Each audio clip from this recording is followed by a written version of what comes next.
This podcast is a proud member of the UUOP network.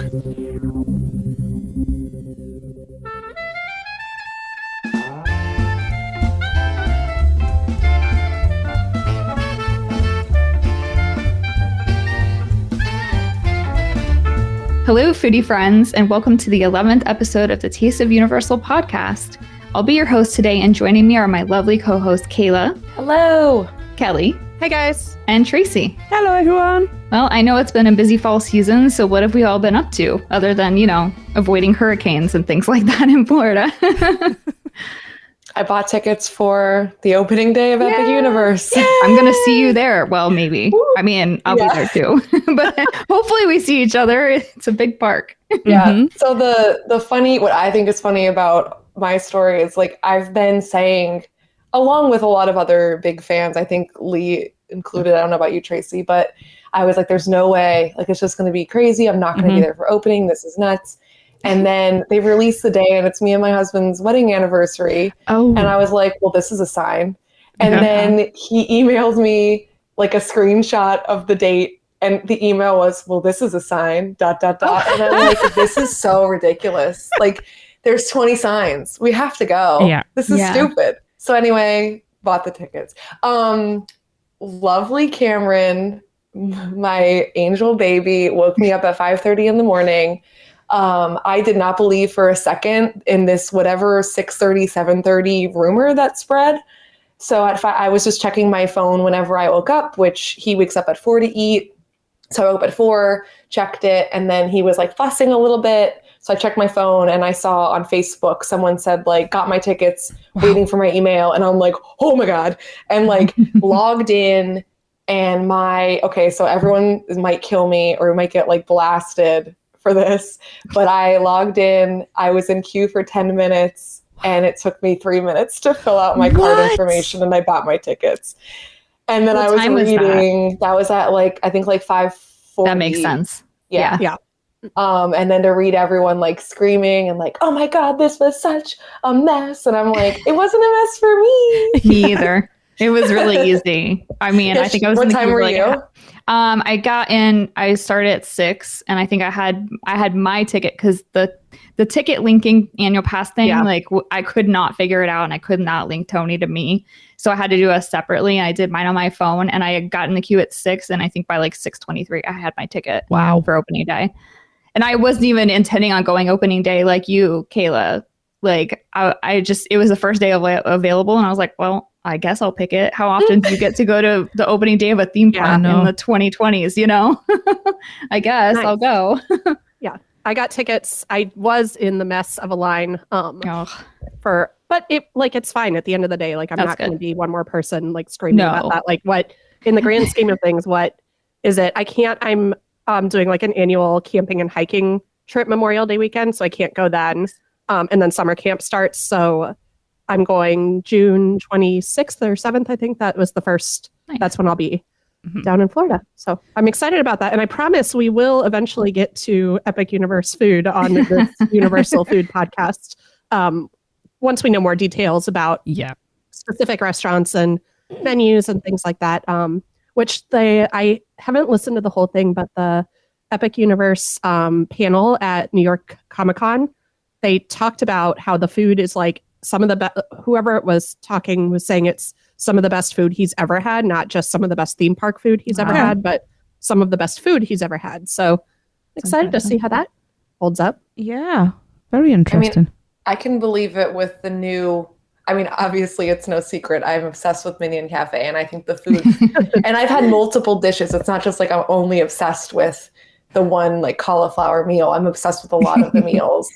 And looking at any of the newer or revamped Circus McGurkus, I really think they're stepping it up. So and then Epic is just going to be it's cool that it's a fresh, they didn't have to build anything into anything or fit this restaurant into this restaurant that already existed. It's they could just do what they wanted to do.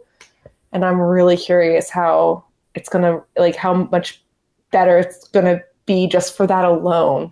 They could make the restaurants the sizes that they wanted, and I'm so excited. Make the kitchens the size that they want. Yep. Now that they know, like, you know, so many of the kitchens in the older parks were not built thinking that one day there would be this many millions of people coming through the door every day. Right. You know? Yeah.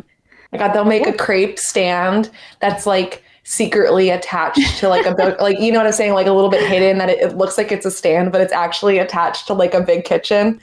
And you could actually get a crepe without waiting for like a half hour. People are like, oh my God, That's the dream. That's all we ever wanted. Yeah. Yeah. And then they can make they can have a gluten-free station. Right. That'd be cool. Universal, listen to me. I feel like we might be seeing some menus for which resort opens first. I can't remember which one it is. So it's Stella. I can't even keep the names straight. I can't either. Whichever one opens in January. I feel like maybe in December hopefully they'll release something. I don't know. Speculation. Yeah, that really, kind of makes sense. I feel like you would hear something in advance about things, you know, their amenities and stuff. So that will be interesting. Well, it's not long till December, so. No, it's not. All right, we good to jump in? Yeah. All right, today's appetizer will be some food news plus a very brief final wrap-up of Halloween Horror Nights 2024. For our entree, since this is our November episode and the Thanksgiving season is upon us for all of our American listeners, we will be crafting up a universal feast. And for dessert, we will each share a reflection of gratitude towards our collective favorite place, Universal Orlando Resort. Now, in last month's episode, you guys and my lovely friend Grace got to participate in the first, but most certainly not the last, Taste of Universal draft. And you battled it out to pick all your favourite Halloween Horror Nights foods, your drinks and houses. And I loved hearing you all shout at each other, even though I couldn't add my own first-hand perspective because obviously didn't make it out this year yet. But any thoughts on the event or food since that episode? I want to say that I made a mistake that I was saying that the tribute store did not have any gluten-free desserts and that there was only one gluten-free dessert. I was wrong. There were gluten-free desserts. I'm not afraid, you know, obviously I'm not afraid to like admit mistake, and maybe I did, but I swear to God, like I didn't see this menu. So in the case, you know, and typically they will put the symbols in the case, like right on the little, what's that called? The little paper plaque, the little card. The little plaque.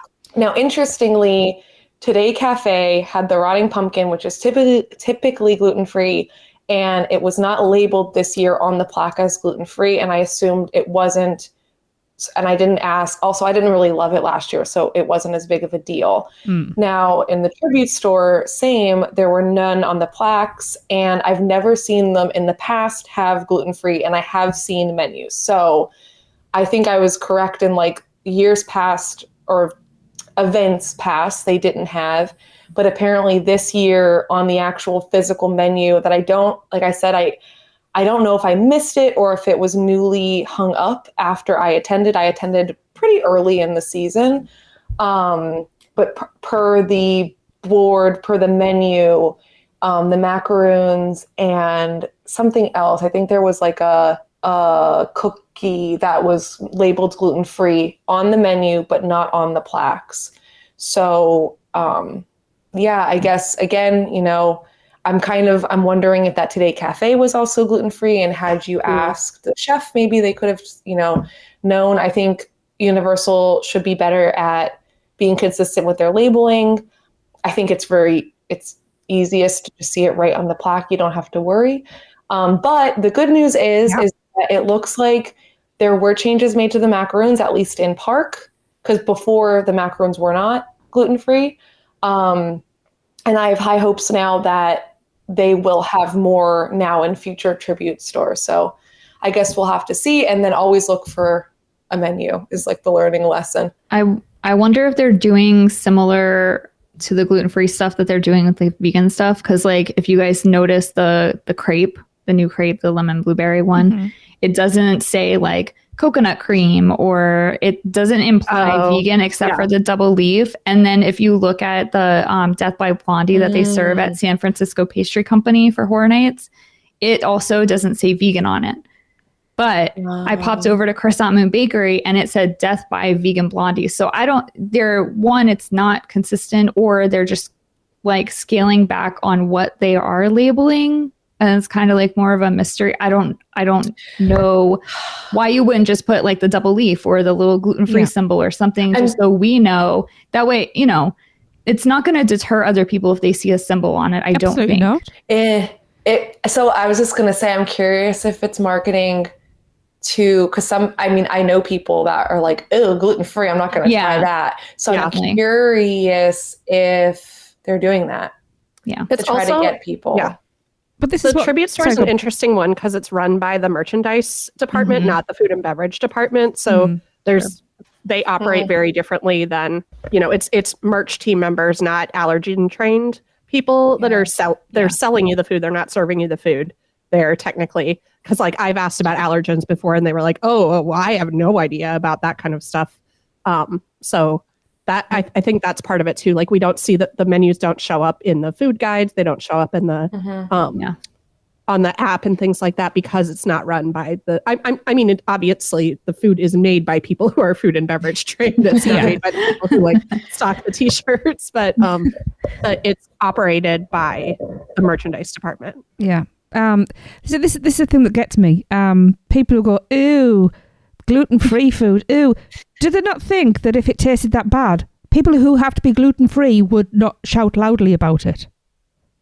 It's kind of like, come on, if it was bad. Same thing with the vegan stuff. Exactly. And it's just like, it's food at the end of the day, but it just means that everybody can eat. I don't get this whole attitude that people have sometimes. Sorry, I sound really grumpy. No, it's okay. But it just, it's the sentiment all around. I just find it so frustrating. It is. And honestly, I've had some amazing gluten-free and vegan food. And same. you know, it's just... And gluten-free and vegan. Yep. And it's just, if people decide not to have something because of that labelling, more fool them for missing out on a decent dish. So... Yeah. Yep. Anyway, carry on as you were. Shelby, did you have any more of the what's it called, pumpkin guts? Oh. Did it get better? No. What is it? Is it butter? Acorn squash. The acorn squash was actually cooked much better than the last time I had it. Okay. But like the flavor of it, it was still like, I'm not a chef. I don't know what would fix it. Honestly, I don't know if it's like a little bit of salt or something. I don't know. Like it just tastes like vegetables, it's fine. I'm okay with that. But for that price, I wish it had more flavor, especially. And I don't understand how that acorn squash costs them more to make than that turkey wing that's huge. Yep. I'm sorry. I'm going to be like the vegan person right now. As a vegan, I don't comprehend how that vegetable dish is more expensive. Yep. Pumpkin seeds don't cost that much. Squash doesn't cost that much. Like the other thing should cost more, but I don't know. It's fine. It's a fine dish. I wish they hadn't changed it. When we had it before they changed it for this year, it was better. I mean, if I wanted something healthy, I would still eat it again. Yeah. And because it's pretty filling and it doesn't taste bad by any means. It just like, doesn't taste like anything. Yeah. It just needs something extra. Like I said, I don't know what it is. It's funny, Shelby, when you said that, I was like, I mean, I think there definitely could be other things, other seasonings. But I was like, maybe if I went back and brought my own little mini salt pack, because I like literally really needed a little bit of salt. And I think maybe that's all it would take to make it better. Yeah, that's what I was hoping. I was hoping by the second month that they would have figured out, because I feel like it was close to being great. Like it was pretty easy to fix. It's okay. Maybe they'll fix it in future years. And we'll be like raving about it, that it tastes absolutely amazing. My one little thing, and then I'll stop. I thought it was really interesting. I posted the Cyclops cup on our Instagram, and I think we got 3 people who was like, where is this? Which it was like it was in like one of the booths that like exist there. It wasn't bill or themed. Yeah. It was like the already existing booth. But I felt like it was something that Universal should take in consideration. Maybe, I'm not trying to crap on our listeners for not knowing. I get it. I get you not knowing. And I thought that when I got it, that it was kind of hidden. And then reading that confirmed that. And then it was like universal. I wonder if they can like be a little bit better about like loudly advertising everything they have and like where to get it, and maybe putting stuff that it's like not hidden. I think it was like kind of in a dark corner too. Well, it was in the Blumhouse scare zone, basically. Like you were. So I wonder if that one specifically people were walking by because A, it's a permanent stand there during the day, but B, that you're like paying attention to like Megan and the Grabber and not actually paying attention to the food there. Because I saw scare actors like going up to people in line even. Wow. So I wonder if that's interesting. Yeah.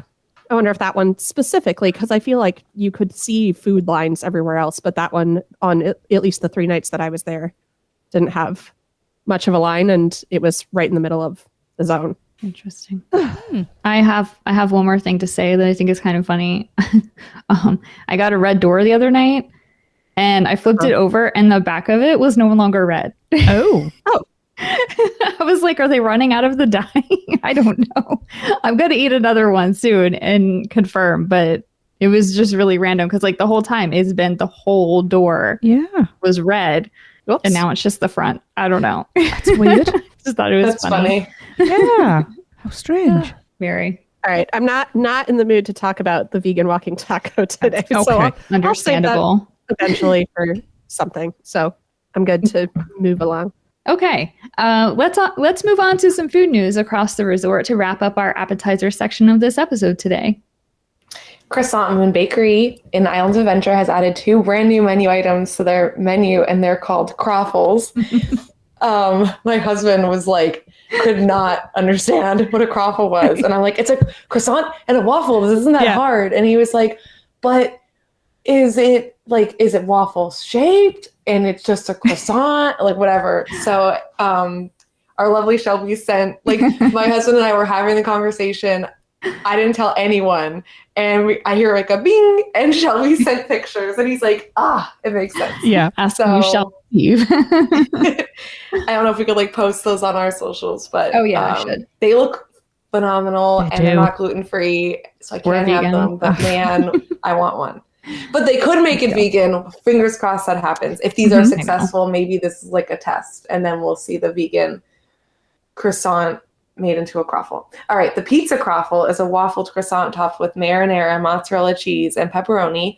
You can get this for $9.99. And the cookies and cream croffle is topped with whipped cream, cookie crumbles, and chocolate syrup for $7.99, and it's vegetarian. And I feel like I typically would say that, like hearing them, I thought pizza, but that cookie and cream croffle looks real good. And I think for the price, it's good. I think $9.99, $7.99 is fair for like the size and the uniqueness. So I recommend them if you can have them and you're not gluten-free or vegan. So me then. Okay, I'll take one for the team. Thank you, Tracy. Thanks.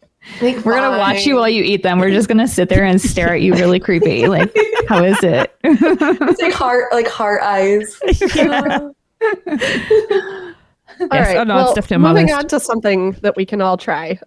Over at Fudnudler Brothers popcorn stand in Seuss Landing, I practiced saying that before we got on. Both the cookies and cream spotted atrocious and blue lemonade elephant ice pops have been added to their menu. This stand is located in front of Carousel, so now you don't have to depend on Circus McGurkus being open to get one of the vegan ice pops there. That makes me happy because Circus McGurkus is always closed when I get there. They close at like 5:00. Oh, yeah, they have to be open later. Circus McGurkus. Yeah, they really should. Yes, they should. And blue lemonade. Who doesn't like blue lemonade? I will be adding that to the list. And this is definitely almost top of my list. Thunder Falls Terrace has a new roasted pork and cheese nacho dish. Crispy corn tortilla chips topped with black bean, tomato and corn salsa, roasted pulled pork, poblano, white cheddar cheese, sauce and cilantro. Didn't keep that bit. This item is priced at $15.99 and is gluten sensitive, which is good. And the white poblano cheese sauce is also available as a side item for $3.49. I'm real jazzed for this. I'm jealous because like why didn't they make a vegan version of this when we could just have the vegan toppings at this place. Exactly. I tried to email them about the tortilla chips and the salsa, and they never responded to me because I was going to make my own because I like to do that. Yeah. I was like going to dump the rice bowl on top of it. I'm like, that would be great nachos, but they won't email me back. I think I'm being ghosted. Oh. I was going to say I'd be tempted to bring in, because I feel like, as you said, like everything should be vegan, hopefully. That only thing is the cheese, that if you brought in your own, like a cup of queso, I wouldn't care. I would freaking do it. And then just get it and then dump my own white cheese that I want. And the Thunderfall Terrace is one of my favorite places. So I love it too. I'm real jazzed to think about, like, I feel like they're going to make a really good salsa that's not just like a standard jar salsa. And we all know how I feel about their pulled pork. So, well, I realised the other day I've never actually been inside. I've sat outside while Lee's got in for the food. Oh, so we're changing that. It's really cute in there. Yeah, it's really cute. And I think we brought it up one of the times, but Tracy, the one time there was a guy that had like a waiter that had one of the little dinosaurs on his hand, and he was like a puppet, and he was like interacting with guests. It was really cute. And I'm pretty sure that at Christmas time I saw like he and the little raptor had a little hat on. Oh my goodness. I could be making that up, That's but cute. I hope that happened. And it happens again in December when I'm there. Oh, that's so I've cute. seen. Oh, sorry, Tracy. Go ahead. I've said it's so cute. It is cute. There's another team member that has like a dino on his back sometimes, but like they're not one of the servers. They're just like in the restaurant cleaning up and stuff. But like they're just like half a dinosaur on his back. I have a picture somewhere. I'll just find it and send it to you guys. It's so cute. So fun. See, Universal is just as themed as Disney. I don't care what people say. Yeah.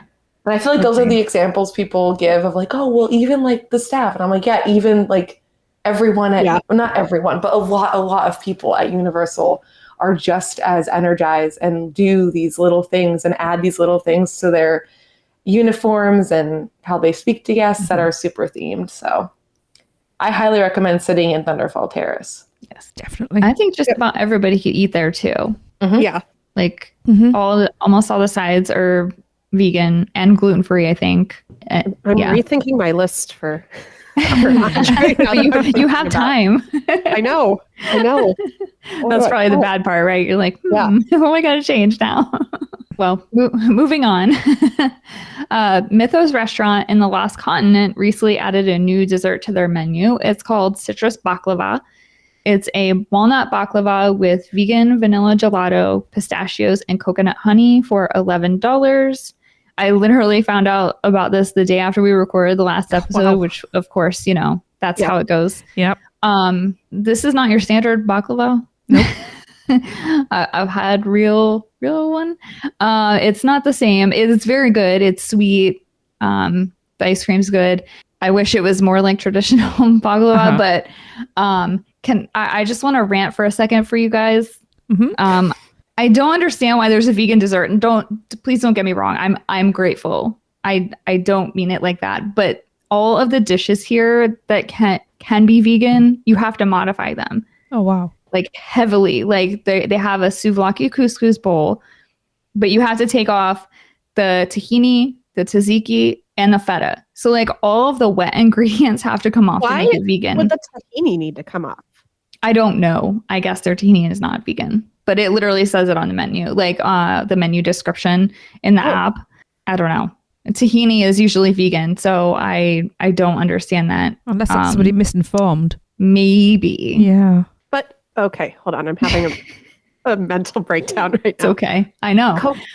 So coconut honey is not bee honey, correct? Correct. It's just made from coconut.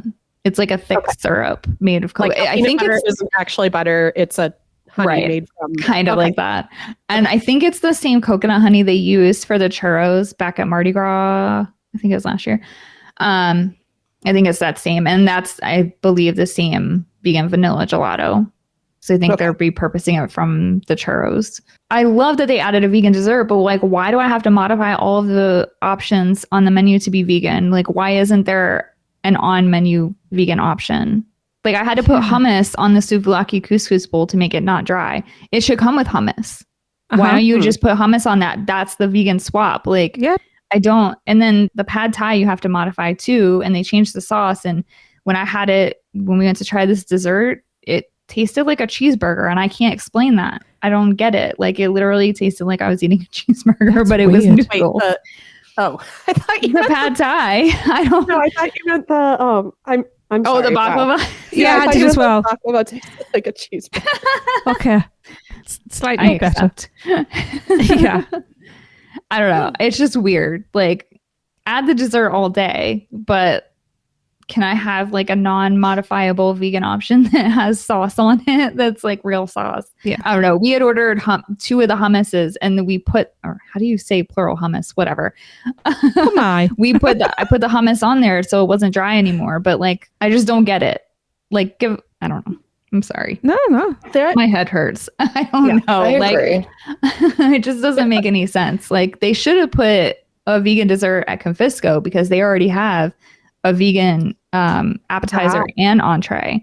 So like, it would have made sense to like have the 3 courses over there if you're going to do it, or fix the options at Mythos to not be so heavily modified. We know they have vegan feta on property. I've had it many times, and they still have it at like Hot Dog Hall of Fame. I know at City Walk-In it's different, but it's on property. Like, it can be done. Anyway, that's my soapbox. I don't know. Mythos, I feel like, is due for a general menu overhaul. They are. Like they've added in, whereas other restaurants like do kind of a full swap. I guess mostly, those are mostly quick services that do that. But I feel like they, over the years, have like taken one thing away and added one new thing, taken one thing away and added one new thing. Yeah. So I'm surprised that a vegan dish is not, especially because that vegan crab cake at Confisco was supposed to be a specialty, like, seasonal item, and it's added to their permanent menu now. So it clearly was getting enough people were ordering it that they chose to keep that on their menu. Exactly. Yeah. I've got questions. I've got a question about it though. Yeah. Citrus baklava. Where's it? Which citrus? Where's the citrus? I guess it's in the baklava itself. Okay. They don't ever put I noticed that about Universal. They'll put something in the actual like title, and then they won't repeat it in the description, so you don't know where X flavor is coming from or living within the dish. But this is a common thing. Like, I don't know. I guess it's in the baklava itself. I mean, it didn't taste citrusy. I was just going to ask, was it citrusy tasting? No, and it's not to me. Because all the different citruses taste completely different. And it's, okay. Yeah, I don't know. I think they should just overhaul that whole menu, but that's me personally. Oh dear. All right. Anything else about Mythos before going on to more fun stuff? No, that was the end of my soapbox. Sorry. No apologies. It's good. I agree. Moving on to Slurp and Snack, or Ale to the Chief. I thought it was called Ale to the Chief. It says both on a sign, so I didn't know what to call it. This is the snack weird. stand in Toon Lagoon near Dudley's, right? Yeah. Yep. I can see it. All right. So they reopened after a quick refurb. New items include the street corn on the cob, which is vegetarian and gluten sensitive. I'm assuming it's the same one that I've gotten over at Studios that I raved about, I think 2 episodes ago. I can confirm in December when I get this and taste it for all of you. You're welcome. Thank you. The corn on the cob. It has aioli lime sauce, cotija cheese, tahini seasoning, cilantro, and a lemon wedge for $5.99. You mean lime wedge? Lime wedge? Oh my God. Thank you. Oh, I should pick. No. All right. Lime wedge, guys. Lemon wedge. I don't think that would taste right. I don't think that would go together. Thank you, Kelly. I made up words in my mouth. You can also get a pulled pork slider. That's nice for a little grab and go. Barbecue pulled pork on a pretzel bun. Yum. Fancy.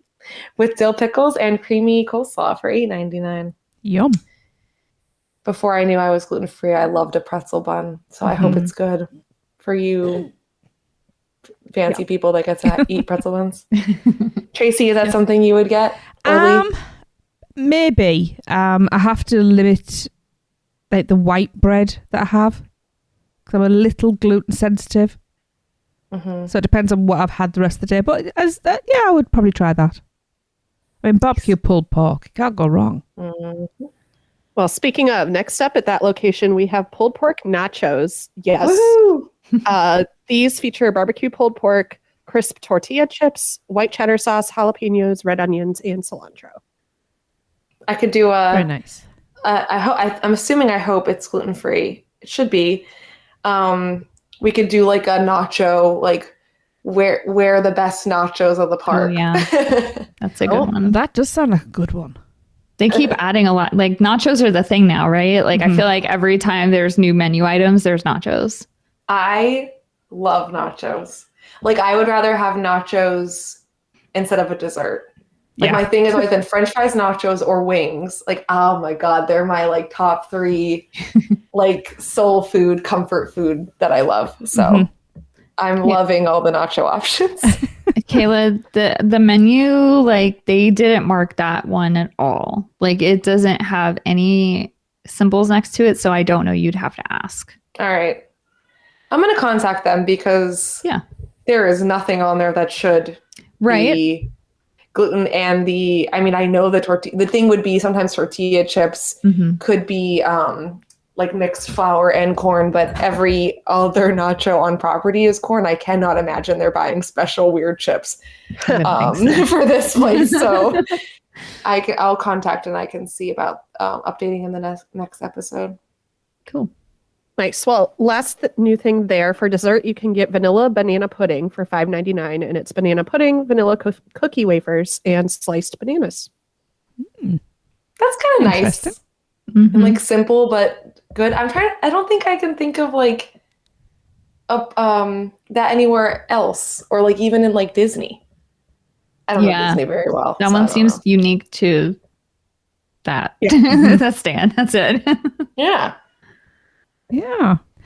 Big Fire in City Walk has updated their menu again. The seasonal soup is now a smoked Florida tomato bisque with grilled cheese, croutons and basil oil. That's $11. And this new version of their soup is not vegan, but it is vegetarian.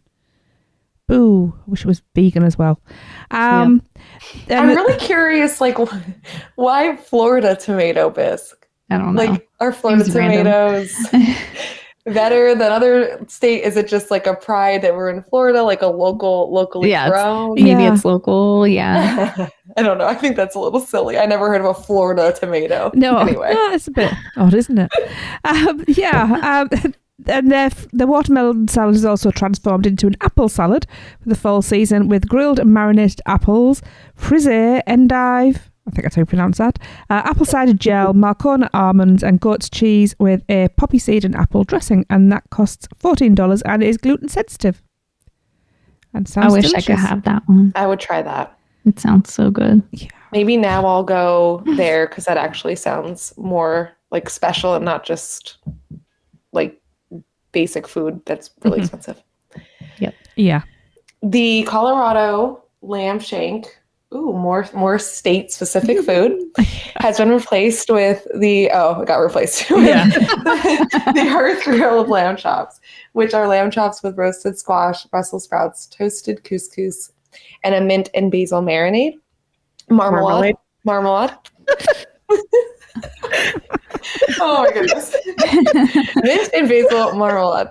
This item is quite oh my God. Yeah. You guys are getting live reactions again. Quite pricey at $48. Yeah. If one of our listeners tries, please let us know. Yeah. Now, I love lamb. Not $48 though. I don't love it like that lamb, much. so I am definitely not spending $48. I like it, and I feel like for a nice restaurant, that's actually a fairly standard price for lamb chops. I think it's just that we think about theme park restaurants, but Big Fire is like their prices are very expensive for Universal, but fairly typical for an actual steakhouse that you would go out to a nice meal where like the sides are more expensive and you have to pay for like your meal might come with one side, but if you wanted other sides, it comes as like a shareable table-sized side order, but you're gonna pay, $8 for this or $12 for a plate of asparagus or things like that. But then it is that higher quality. So that's very expensive. I'm not saying it's not expensive, but I'm just saying that for lamb at a steakhouse, that's fairly standard, but lamb at a theme park, that's like, whoa. Yeah. I've been seeing a lot about the new cake shop in Disney, and it made me think, I was like, you know what? Universal doesn't, at least in my opinion, doesn't have that like really nice upscale, like, I love the City Walk restaurants. I'm not saying I don't. I personally am not a big fancy person. So like for me, if me and my husband were celebrating an anniversary, Chocolate Emporium would probably be like what we would choose anyway. But it like hit me like really hard that I didn't think Universal really had that upscale kind of place. And I said that this Big Fire was probably the equivalent.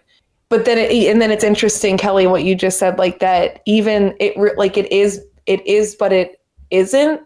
And then with like how expensive that cake shop is, like to compare to look at an upscale restaurant, which Big Fire is an upscale restaurant.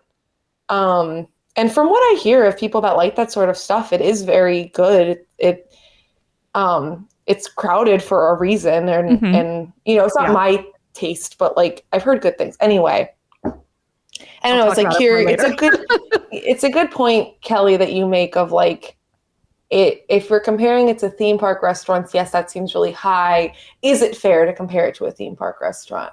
And I feel like at Disney Springs, they get, for whatever reason, more like leeway. Like they're okay to have those prices because it's Disney. But I would argue, I mean, obviously I'm on this podcast, that Universal has every right to be selling the stuff that they do for the most part. You know, I'm not saying every menu item is fairly priced and you're getting your bang for your buck, but I don't know. I have felt like the City Walk restaurants have really stepped up and their food is really good for the price. So, you know, if you like lamb, $48.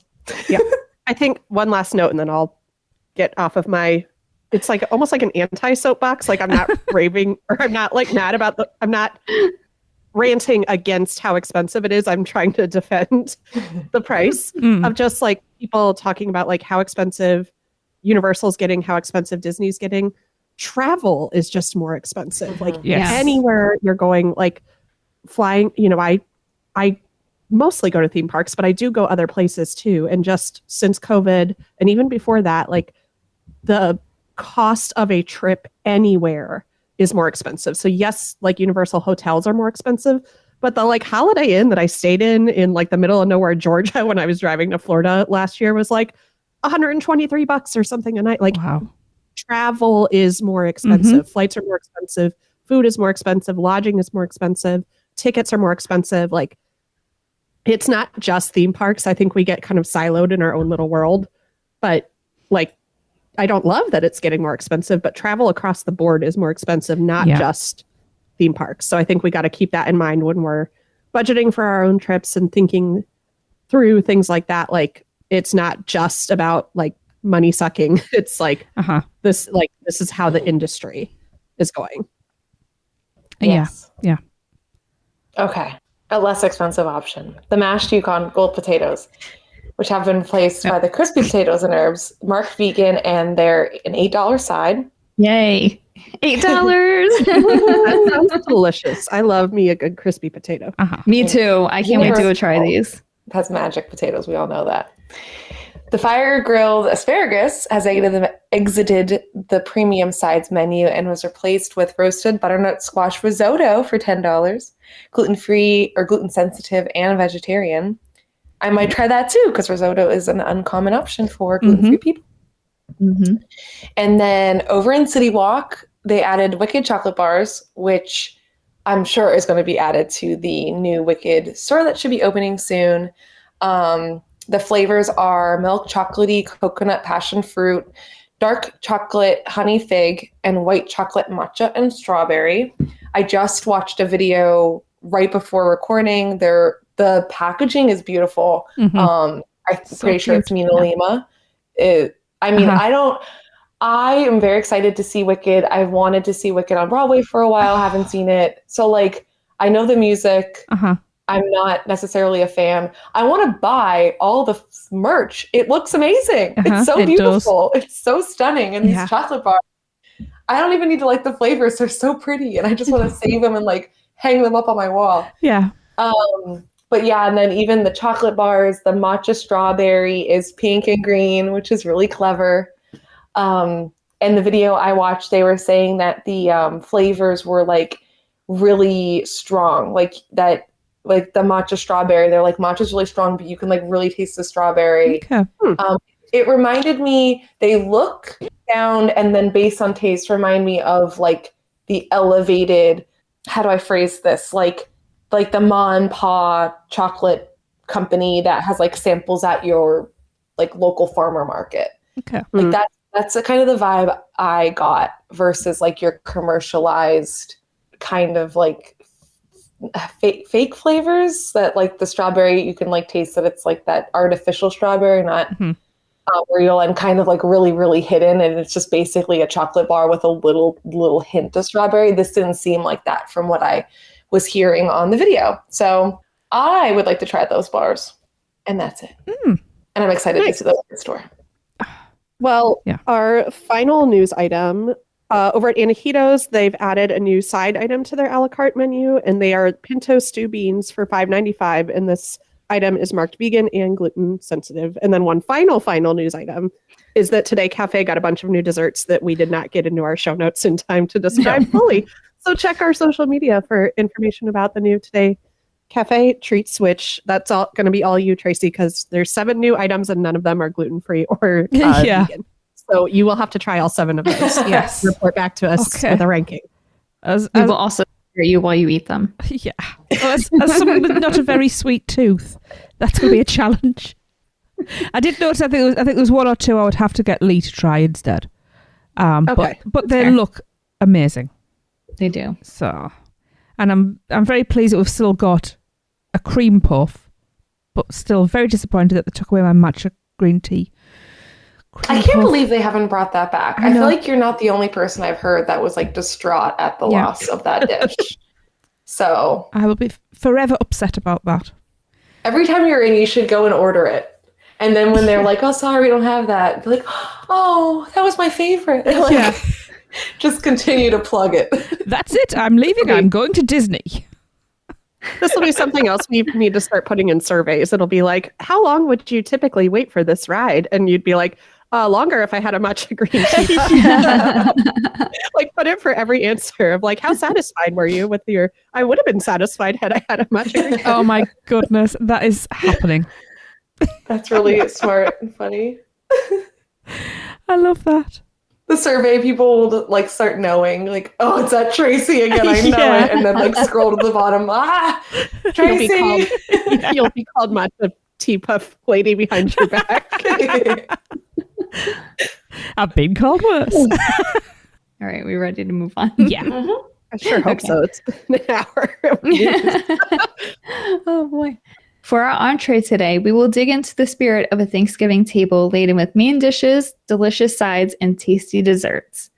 While last episode was all about stealing picks from each other, this month instead features the spirit of camaraderie. While unlikely if all 4 of us pick the same item, that is just more for us to share at the family table. We will each pick a main dish that can be found across the Universal Resort. And since we all know that the true star of a Thanksgiving meal are the side dishes, we will each pick 3. Yes, 3 sides. Yep. Sides are the best anyway. Like that's what I'm always here for anyway. Yeah. We will round out our feast with 2 desserts or sweet treats. These picks can be reminiscent of traditional Thanksgiving dishes, but by no means need to be. While most of our picks will be the current items that you have across the resort, you might hear a few seasonal or retired dishes as well. We won't be including prices here since we might be separating out one component of a meal. So shall we start with our main dish? Kayla, what's on your platter? All right. So first off, if you guys didn't know, Tracy's not from America. And I'm not? Okay, by the way. Oh my God. When we were coming up with ideas, she was saying like, oh, like I don't really know like what Thanksgiving is. And I just think this is the best idea of having a non-American, because again, as Shelby said, and like we were talking a little bit with Tracy, like, you know, there's we all do a little bit different and have little traditions, but we typically have similar-ish, whether you have like mashed potatoes or a sweet potato, you have like a potato, a meat. So I'm real jazzed, and I didn't look ahead to see Tracy's Non-American feast, which I think I would rather attend because honestly, other than stuffing, that's my favorite too. I'm a stuffing gal. Yeah, I'll eat a stuffing. I just have a plate.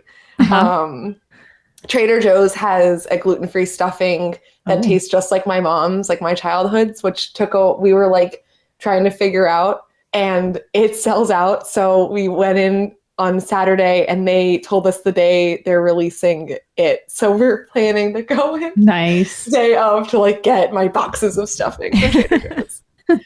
So anyway, little side note. My dish that I'm bringing, I think is a little on the traditional side, is the chicken from chicken from the Three Broomsticks. Nice. Yum. All right, Kelly. Do you want? Were you going to explain more? Or just I love it. You don't have to, but it is magical. And I thought, like I said, it was a little more traditional. I know in the past, sometimes on some Thanksgivings, we opted for a chicken rather than a turkey because I don't know. I'm not a big turkey fan. No. My family isn't, I don't think either. So we'll sometimes opt for a chicken. A little moister. I know everyone loves the word moist. Moist? Well, we'll go from moist to juicy because I'm bringing the Big Fire boneless ribeye for everyone. Because first of all, there would be enough probably for 4 people to share, but I also finished the whole thing last time I got it. Wow. It's just like a really, again, I know we were talking about Big Fire's prices earlier, of it being fairly comparable to a steakhouse. And I honestly think the food is fairly comparable to a steakhouse. I've been twice. Like my steak was cooked perfectly both times. Super flavorful. It's just a really good steak. So that's my main. It's cool. And I just like the vibes of that place, like being able to see them cook everything right there with the big fire. Which, if you guys remember the story of my dad saying that's what he wanted his birthday meal to be, he's like, I want to go to the place with the big fire out front. And I was like, big fire. And he's like, yeah, the big fire. Like, oh, Dad. It's called Big Fire. Love it. Well, I'm also going to go to Big Fire. I'm going to get the cauliflower steak. So Kelly, you and I will probably be there at the same time. Nice job. Yeah. Nice. I feel like the cauliflower steak is a good main, there's nothing like, I'm going to use air quotes, traditional Thanksgiving that's vegan happening, anywhere ever on property. So I feel like this is a nice big meal. That, is it, like, how is it seasoned? Is it mostly the like grilled flavor that you're getting, or is it well seasoned?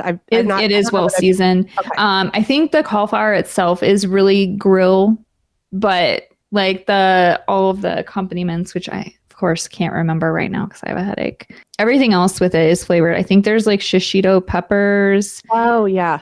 I Googled it too. There's shishito peppers. There's like some stewed tomatoes and like a couscous with corn. Yeah. And like a sauce. It looks really good. And it is so good. I went there for the first time a few months ago, like to Big Fire. I'd never been, even though they had this cauliflower dish forever. I'm like, it's a cauliflower steak. Like, I don't want that. But it was actually perfect. Like, I would go there and get that, and then those new roasted potatoes. I'm gonna have to make a trip over here, I guess. Yeah. Sounds like a plan. Shelby, I'll happily join you. You and I definitely crapped on this cauliflower steak, and now I'm looking at it, and I'm gonna get it.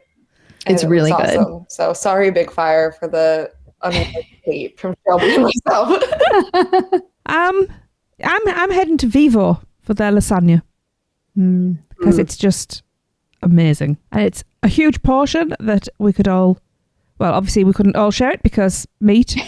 But if it was suitable for everybody, there's enough for everybody, and it's just comforting, and it feels like a hug from family, which is what I'm feeling Thanksgiving is. Yeah. Yes. Yep. So, and this is let's say this is like a magical Thanksgiving that like my lasagna could be gluten-free and Shelby's can be. Oh vegan. yeah. Absolutely. Yeah. I've made dairy-free lasagna before. I feel like lasagna in general is just like a labor of love. I That thing took me like hours to make, to like put all the different layers and assemble it and then bake it. So I think that's a great choice, Tracy. It's maybe not traditional American Thanksgiving, but it is in the spirit of it. Good. I passed. There's no wrong answers here. Because I'd have them all. All right. Hey, listen, I'm peeking at your sides, and I want all these sides. So you are winning Thanksgiving right now. And you're actually far more traditional than I am when it comes to the sides. So yeah, let's just move on to our side dishes. Tracy, go ahead. Okay. I'm realizing that I like starchy foods. That's also very traditional Thanksgiving. Yeah. Is all the carbs. We don't tend to eat a lot more over there, to be quite honest. But one thing that if I can get, I am bringing Islands Dining at the Royal Pacific, their breakfast potatoes. I don't care what I'm having for breakfast there. There is always a side of the breakfast potatoes because they are unbelievably good. Yum. To that, I'm adding the plantains from Antojitos because I love plantain. Tracy, are they the sweet plantain version, or are you talking about the crispy fried ones? These are the sweet plantain. Okay. Yeah. Maduros, I think is what they're called. Is that what they're called? Yeah. Versus tostones are the like smashed double fried ones that are the unripe plantains. So they're not sweet. Those. They don't taste banana-y. Yeah, but Maduros are the sweet ones that are banana-ish. Yeah, I love sweet plantain. It's the closest thing I can get to banana now. I have the allergy, so yeah. And then I have to add the potato salad from the Today Cafe because I am team potato salad. Lee hates it. I love it, so I never have to share. More for you. Yeah. So we're having lots of potatoes, really. Good. Yeah, Shelby, what have you got? Ironic. I just changed one of mine because I was like, you know what? I want more potatoes too. So I'm going to go to Vivo for their table bread with no butter because their table bread is the best on property. Okay. Like it's better than Big Fire. I don't know how. It's amazing. And then I actually changed... Kelly. Sorry. I had in there the jerk cauliflower from Bob Marley, but I'm like, you know what? I want to go potatoes. So the herb roasted potatoes at Thunder Falls are amazing. Like I'll just go eat a side of those. They're so good. And then of course, staying in the potato family, and sushi, which is my favorite food. The sweet potato tempura roll at Orchid Court over at Royal Pacific is excellent. Just get it without the honey to make it vegan, and it is absolutely delightful. A little bit of crunch in there with the sweet potato tempura. Delicious. That sounds like a good meal. Yeah, that sounds amazing. I really love that untraditional traditional. Like I said, like a sweet potato, but it's a sushi roll. I'm like, now it's making me kind of want to do something like that for like my own meal. Nice. Well, I also just switched one of mine up, which is why Shelby stopped talking in the middle as I was editing the document live. Again, a little traditional, non-traditional. Adding in for a side the citrus grilled chicken salad from NBC Sports. I had it this summer and it was just so good. Like so many different flavors in it. It's mixed baby greens, arugula, mandarin oranges, roasted beets, which no beets for me. Oh, I'll have them. Goat cheese, pickled red onions, bacon, tomatoes, and balsamic vinegar dressing. And it's dressed. It comes dressed, and it's like very well dressed for a salad. Oh, okay. And it's all like chopped up. It was just so delightfully refreshing.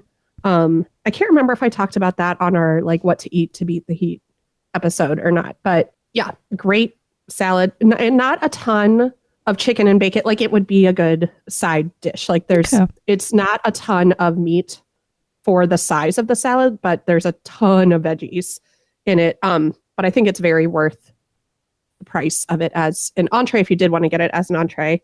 But my other sides that I'm bringing are the chicken empanadas from Amatista. It's like roasted chicken and black beans in the empanada, and then they're deep fried, and then it comes with like I think a roasted red pepper aioli sauce. And my dad and I got those this summer, and we were literally like licking the sauce off the plate, like putting our fingers on the plate to lick up the last of the sauce. And then not traditional at all, I'm going to bring the tuna and avocado teeny from Cowfish. It's cubed raw tuna and avocado in this like ginger dressing. And it comes in a martini glass, which is fun. Oh, wow. So that's awesome. Oh, that sounds amazing. Like a great Thanksgiving Those are nice meal. sides. I'm just saying. Also, as a sauce person, I love to hear when other people are like licking plates and stuff because I'm like, wait a couple years. It'll be socially acceptable to just do that all the time. Yep. Yeah. I'm in it. I'm here for Same. it. Same. All right. My sides. So my first side is actually something that I make for my own Thanksgiving now, which is the carnitas tots from Green Eggs and Ham. Uh-huh. I made it 3 years ago. And my family loved it and like requested it, which I wanted to make anyway. So it's become a staple. Nice.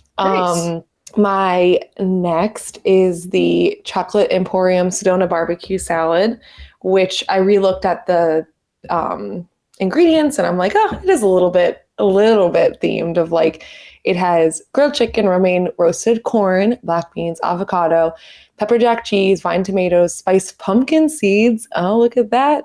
Pumpkin, sweetie drop peppers, chipotle lime vinaigrette, and crispy tortilla strips, which I think because of cross-contamination, if you're gluten-free, you get the no tortilla chips. Mm-hmm. I love that salad. And then my last is the truffle lobster mac and cheese from the kitchen at Hard Rock that is gluten-free upon request. So I'll bring, this has changed. It was gluten-free last time I was here. And so now it's upon request, just so everyone knows. And and really quick, go back to news. I wanted to check the menu, and I swear I've checked this menu like a couple of days ago. There's a National Chocolate Day special available November 26th through the 28th. There is a truffled brie fondue, a coca coke oven, which is gluten-free, or gluten sensitive, cocoa and coffee rubbed roasted lamb chops, which is gluten sensitive, and strawberries and melted chocolate for their, again, November 26th to 28th, a chocolate day, National Chocolate Day. That's fun. That is cool. Breaking news. I feel like they added this like today, like right now, because I looked at this menu when I was making my list. Anywho, fun fact. I'm kicking myself. I can't believe that I forgot about green eggs and ham tots. Well, I got you. Yeah. Which tot would you bring? Buffalo chicken. Nice. All day long. Yeah, every time. I know, I'm sorry you can't. It's okay. And you already know, like, buffalo wings they got replaced with the gluten-free mac and cheese. I remembered I was originally going to bring chicken wings from NBC Sport. So, like, chicken wings are some of my favorite foods. So I'm like, please just add one grilled chicken option. Uh-huh. It's fine. It's fine. Yeah. I replaced the salad. I originally had the black beans from Bayliner Diner as a side. People who write off Bayliner Diner, I'm speaking to you, Coopers, need to try more than just you call them out. You can't just try a hamburger and a slice of pizza and say that this hotel has terrible food. Go for the stuff that you can only get there. The international section of the Bayliner Diner has some of the best food on property. Their black beans are like perfectly seasoned and stewed traditional Cuban black beans. And so that was my original side, but then I thought about the salad and changed it to that. So give the international section of Bayliner Diner a chance, everybody. Yeah, I agree. Yes. Agreed. Yep. They have a mindful chicken stir fry. That's great. And all those sides are vegan, I think. Like the majority of them at Bayliner are. Okay, that's good to know. It's cool. Well, it's time for some sweet treats for dessert. Kayla, we're going to head back to you. All right. So I had to pick sweet things. Couldn't add what's it called? Margaritaville nachos as my dessert. No. So I've had some really good desserts at Universal. One of them, speaking of the Coopers, I think Laura ordered the flourless chocolate cake so that I could at least have a bite, which I'm really thankful for, because one of the reasons I don't typically buy specifically the flourless cakes is that they're delicious, but they're very rich. Oh yeah. And so like I only want like a bite or two. But this was really, really good. I would definitely get it again. And like, if I'm ever craving a sweet, if I have a sweet tooth, or if I want to celebrate like a birthday in that way, I would definitely get the flourless chocolate cake. And then to go with it, I was between getting Florian ice cream or Kathy's. And I went with Kathy's just to get that traditional like vanilla, and then to get like the sundae toppings that I could make a flourless chocolate cake version, like a brownie sundae sort of deal. And there you go. That would be my like perfect dessert. So yum. That's a good combination. I agree. Yeah. I was proud of myself with this one. Yeah. I struggled. I originally was just going to get like ice cream. I was going to get my like favorite, milkshake. And I'm like, no, I can put these together and make a sundae. Actually, I think I can put mine together too, kind of.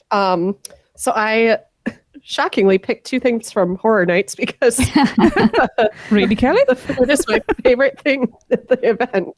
But I am bringing back last year, the 2023, their vegan churros with vanilla gelato. That's what I was hinting at earlier, of if I could just like magically bring something back via surveys.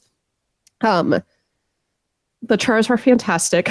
I had a not great experience with the Mardi Gras churros earlier this past year. They were not warm and not crispy. But these vegan churros with the vanilla gelato, and it had like Oreo crumbles on top, were fantastic. And maybe I might have hyped them up a little bit in my brain because they legit like saved my life. I was having like a nuclear meltdown. Because I was so overstimulated, and it was Madeline who was like, let's get you a snack. I know I've told that story before, but they like brought me back to life. And then mixing that with the Goblin's Pie from Horror Nights this year, which I didn't get to take in the draft, so I'm taking it now. Sorry. And I clearly like cinnamony things. And that what's more Thanksgiving than an apple pie? So, and that apple pie would probably taste really good with the vegan vanilla gelato on top. Oh yeah, like a la mode style. I would agree with you there, and I almost actually put goblin pie in here too. You could have. You can have goblin pie. I know. I changed my mind. Okay. I changed my mind because that way there's more stuff to bring if I don't pick that. Okay. So what did you pick? I went with the Right Side Up shake from ToU, which is the pineapple shake with the pineapple upside down cake on top. It's fantastic. I wish they would let you buy a whole pie, but anyway, that's they're like, no, you can only have one slice. And then I also picked a dark chocolate mousse cake from Island's Dining Room, which is like a recent ad from a couple months ago, but it is also gluten-free and it's phenomenal. It tastes like a Hostess cupcake. If anyone's a fan of those, I used to love those. I can't eat them anymore, obviously, but they're both of those options are absolutely delicious. So if you're looking for dessert on property, one of those would be a good option. Very nice. Yeah, another good pair. Tracy? Yeah, I'm not really a dessert person. So I've gone for Florian Fortescue's Butterbeer soft serve because that's my ice cream of choice. Yum. And I'm going off-piste a little bit because I'm bringing an endless summer Bubba tub for us all to share. Specifically, we're going drinkable beverage or drinkable dessert. We're going for the Flyer, which is Maker's Mark bourbon with spicy mango, orange, and sweet and sour. And I've just realised I could actually add the butterbeer soft serve and turn it into a float, and I think those two flavours would go really well together. I was just going to say that. We're talking about combining ours. I'm like, Tracy, you can make a float. Absolutely. Alcoholic float. It's not should I, it's when will I? Yeah. I love it. Yeah, I'm curious if you, because they let me through with obviously their water bottles, but I don't know what's in them. I'm like, I'm curious. I think it would be funny to see you in security with your Bubba tub. And like I'm making an alcoholic float. And this is a universal Bubba tub, and it's a universal, like, I'm not bringing like a Disney thing to, like, no, like I'm doing this and you're not stopping me. And if they do stop you, you could just have Kayla get you the butterbeer ice cream and then sprint fast sprint through the park and through City Walk holding the ice cream. I think we have a plan here. Hopefully that's a cold day so that the ice cream doesn't melt. Kayla is really fast. Do not underestimate how fast Kayla That's is. true. That's true. That's why I picked her and not me. Yeah, or me. Right. Yeah. Well, I shall see I you can in the walk fast, hub. but I don't run. Oh, yeah, I don't do running. This sounds delicious. Yeah. This is better than my Thanksgiving.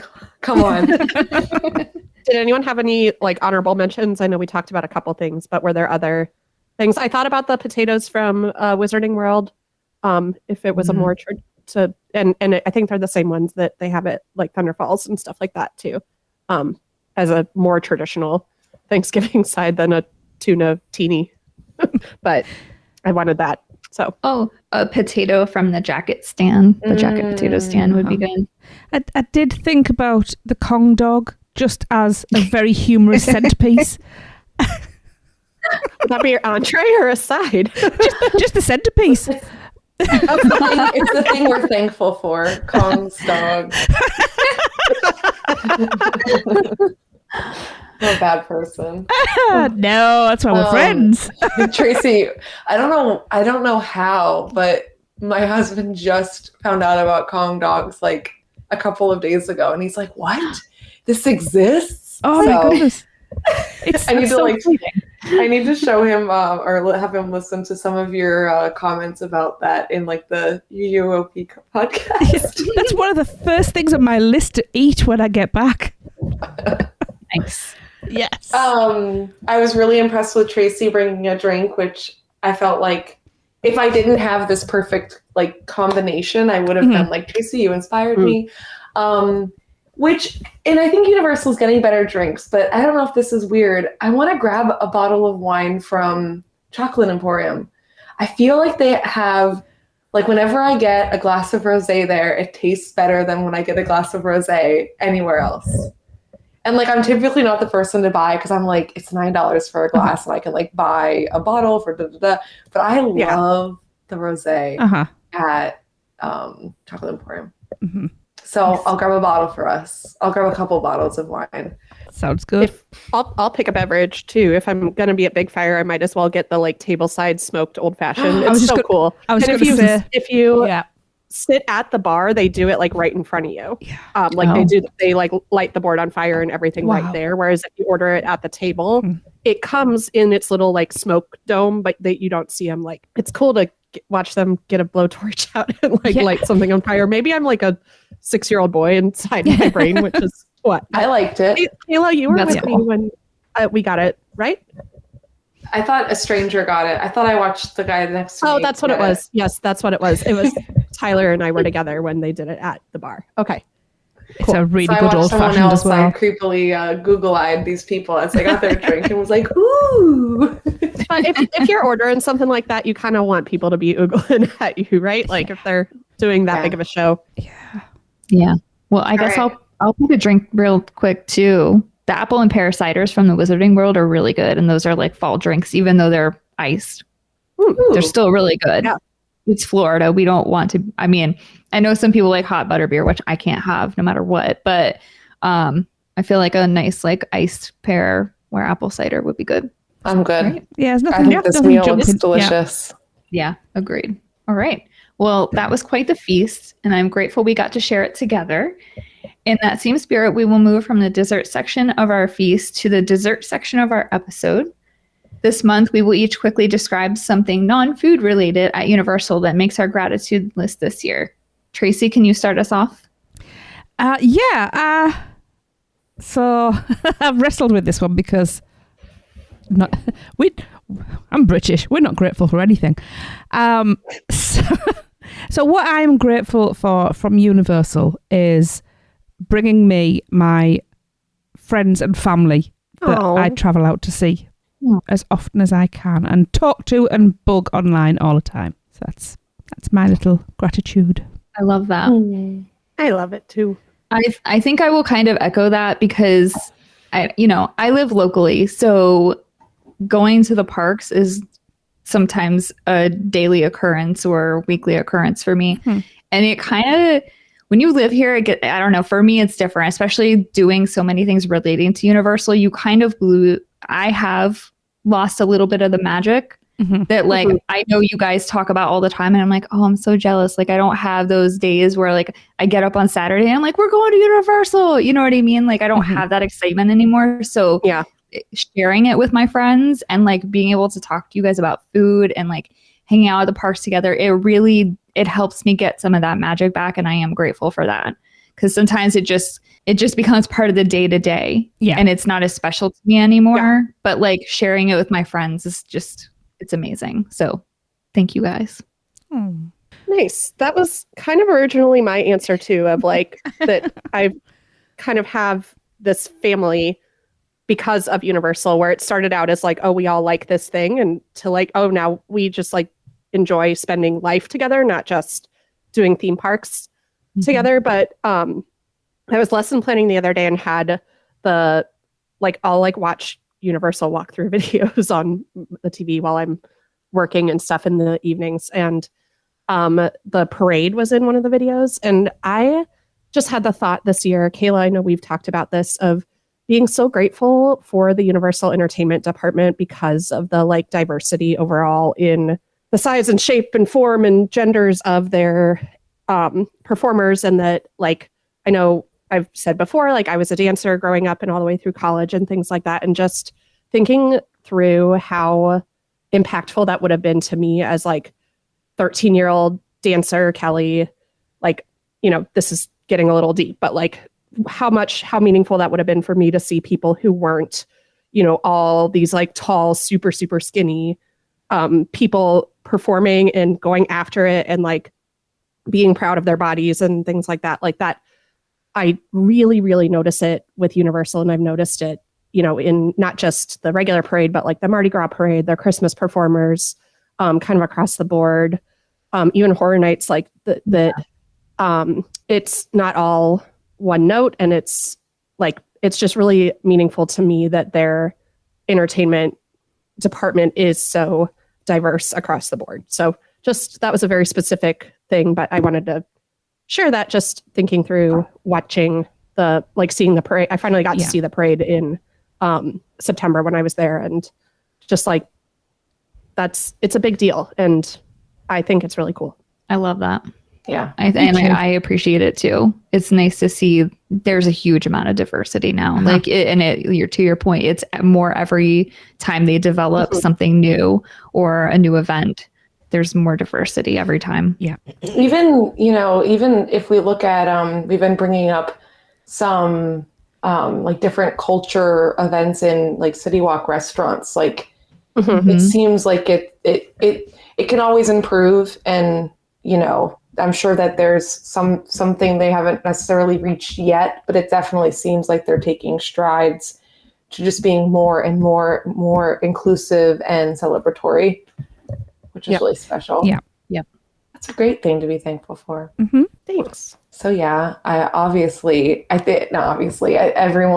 I think in our circle would agree like number one thing I'm thankful for is the family. I was thinking about this question. I'm really sappy. I don't know if everyone knows this. I'm not the biggest like hugger, but I hug people. I hug. Everyone hug me, please. Like I say I'm not a hugger and then people won't hug me.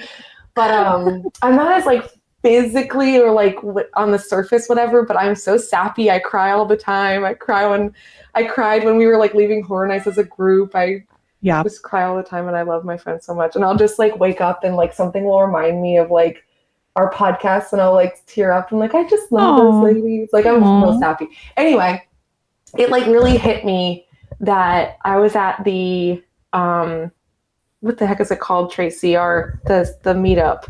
The Weekender? The Weekender. I was at the Weekender and talking a lot about adoption, and that like we were entering the portal soon, and or whatever, like we were in the process. And then like last year I was with the Seekender group with me and Tyler, the Last of Us like #1 fans, waiting for like hours, just the two of us.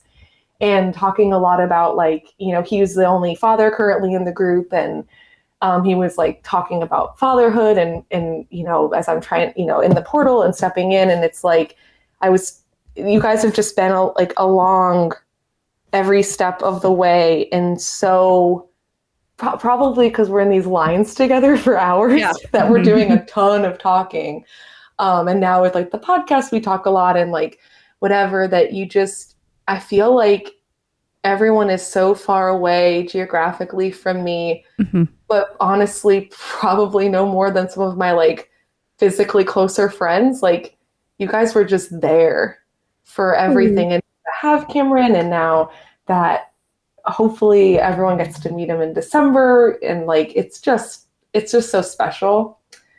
So like the family and friends, it's so much more than like, oh, we're just friends over a theme park. It's like the theme park brought it. But again, it's like the theme park that's the escape in the hard moments, and is a celebration in the good moments. It's like it's the best place ever.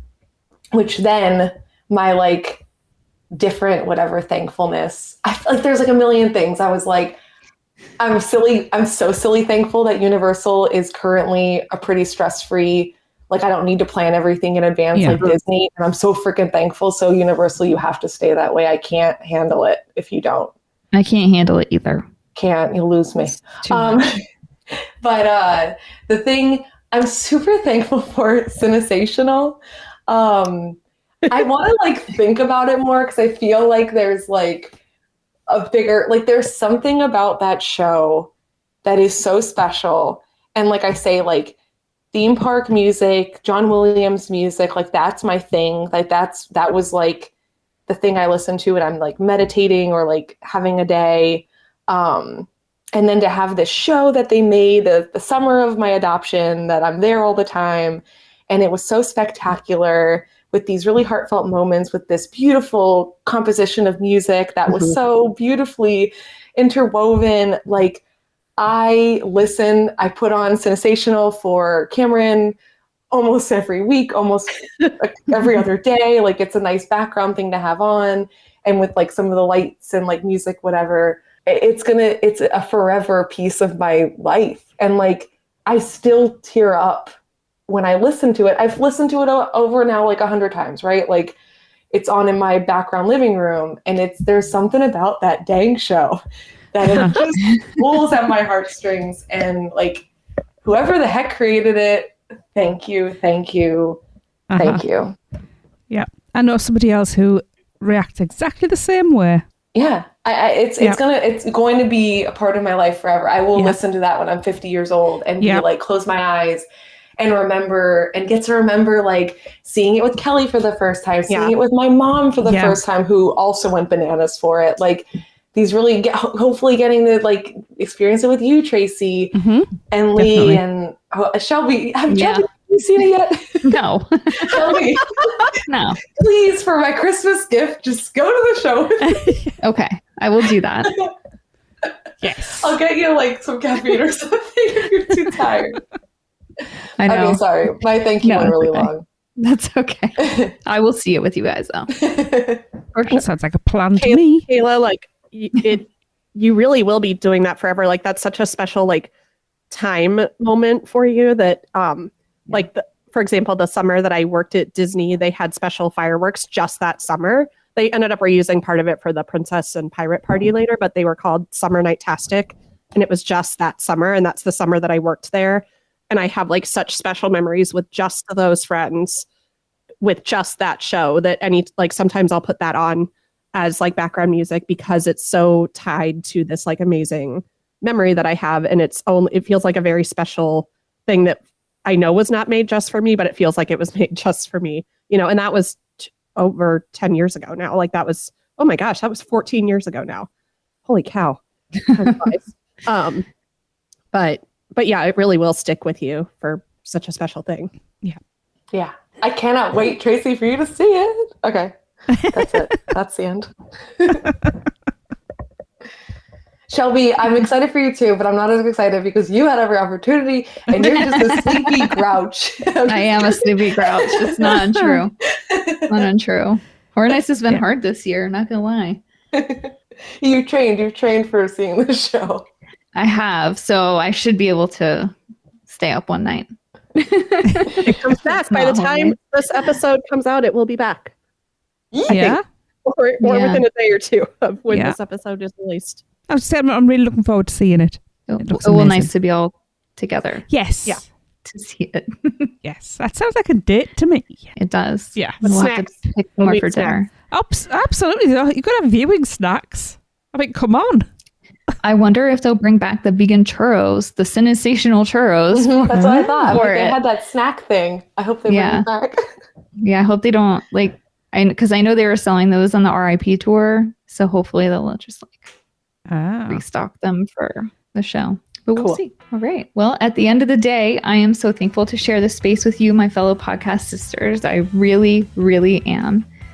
On that note, we want to invite you, as always, to connect with us because we love hearing from all of you. You can find the podcast on all the usual podcast platforms, and please subscribe, rate, and review wherever you can. Find us on Facebook at Taste of Universal, on Instagram at Taste of Universal Podcast, and follow Shelby on Instagram at Universal Orlando Vegans. You can email all of your questions and comments to thetasteofuniversal@gmail.com. For all of your other Universal news and content, go and listen to our network host, the unofficial Universal Orlando podcast. As well as the other podcasts on the network, Rush of Fear for your year-round Halloween Horror Nights news, reviews and chat, Theme Park Duo for coverage of everything West Coast, and Portkey Passport, a Disney-centric podcast for adults. Please like, subscribe and rate them all. We hope you enjoyed the 11th episode of The Taste of Universal. Our next episode will be out on December 8th, but until then, thanks for tuning in and don't forget to tip your server.